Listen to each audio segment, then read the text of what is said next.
మాజీ మంత్రి దయాకర్ రావు ప్రజాబాట పాదయాత్రను ఎస్ఆర్ఎస్పి కెనాల్ వేదికగా కొనసాగిస్తున్నారు. దీని ప్రధాన లక్ష్యం ఏంటి? మాజీ మంత్రి గారు చెప్పండి, దేనికోసం ఈ పాదయాత్ర?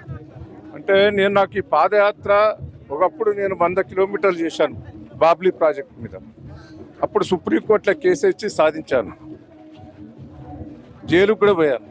నేను కాళేశ్వరం నీళ్ళ కోసం దేనికైనా జైల్లోకి పోయేదానికి సిద్ధంగా ఉన్నాను. రైతులు గోసపడతాను, పంటలు ఎండిపోతాయి, నీళ్లున్నాయి 30 టీఎంసీల నీళ్లున్నాయి, ఇవ్వచ్చు. కావాలని ఆంధ్రాకు తరలించే కాడ తరలించినా కూడా ఇప్పుడు 30 టీఎంసీలు పంటలు పండుతాయి. కాలువ నీళ్ళు వదిలిపెట్టకుండా గోస పెడతాను. నేను ఒకటే రేవంత్ రెడ్డి గారికి రిక్వెస్ట్ చేస్తున్నా, నువ్వు దయచేసి 2-3 రోజుల నీళ్ళు వదిలిపెట్టకపోతే ఇప్పటికే 50% ఎండిపోయింది. ఆ 50% అన్న రైతులను కాపాడు. కరెంట్ ఇస్తలేవు, ఎరువులు ఇస్తలేవు, రైతు బంధువు పోయింది, రైతు బీమా పోయింది, ఒడ్లు కూడా సరిగ్గా కొనలే. మొత్తం గోసపడి ప్రైవేట్ వాళ్ళకి అమ్మారు, మక్కలు అమ్మారు, ఒడ్లు అమ్మారు. రైతులను గోస పెడుతున్నావు.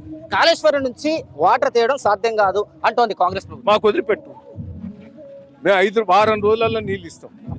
వారం రోజులలో నీళ్ళు ఇవ్వకపోతే మేము దేనికంటే అనుకుంటాం. ఈ పాదయాత్ర ప్రారంభమే భవిష్యత్తులో చేస్తారు. ప్రారంభం, దాన్ని దిగొచ్చే వరకు వదిలిపెట్టేది లేదు. నిన్న సీఎం రేవంత్ రెడ్డి మిమ్మల్ని ఉద్దేశించి పరోక్షంగా వ్యాఖ్యలు చేశారు. వాడు ఎన్నిసార్లు ఓడిపోయాడు? మన సిగ్గున నేను 7 సార్లు గెలిచిన. మన జీవితాంతం ఓటమేనా? చిత్తు ఓడిపోయినోడు ఇలా నా గురించి మాట్లాడతాను. వరంగల్ జిల్లా సంక్షేమం సంబంధించిన సీఎం మాట్లాడే దానిపైన మాట్లాడుతారు. మొత్తం కేసీఆర్ గారు ఉన్నప్పుడు చేసినాయి. ములుగు కలెక్టర్ ఆఫీస్ కానీ, మెడికల్ కాలేజ్ కానీ అన్నీ కూడా కేసీఆర్ ఉన్నప్పుడు మంజూరు చేసి నేను ముందర పడి చేయించినాయి. ఇప్పుడు దాన్ని ప్రారంభోత్సవం చేసి నేను చేసిన దాన్ని గొప్ప చెప్పుకుంటాను. సిగ్గుండాలి. పాలకుర్తి ఎమ్మెల్యే ఫెయిల్యూరా లేకపోతే ప్రభుత్వ ఫెయిల్యూరా? ఆమె గురించి ప్రజలు ఏదో ఆశతోటి తప్పు చేశారు, ఇప్పుడు రియలైజ్ అవుతారు. మా దయాకర్ రావు నెక్స్ట్ ఎలాంటి యాక్షన్తో ప్రజాక్షేత్రంలో దిగబోతున్నారు?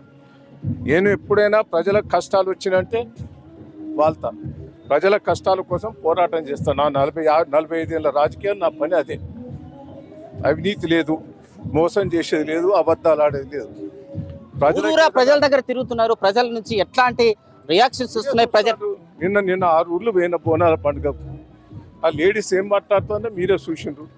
దయానం బోధగొట్టుకున్నాం, ఏడ్తాను. Thank you sir. ఇది మాధవరావుతో ముఖాముఖి.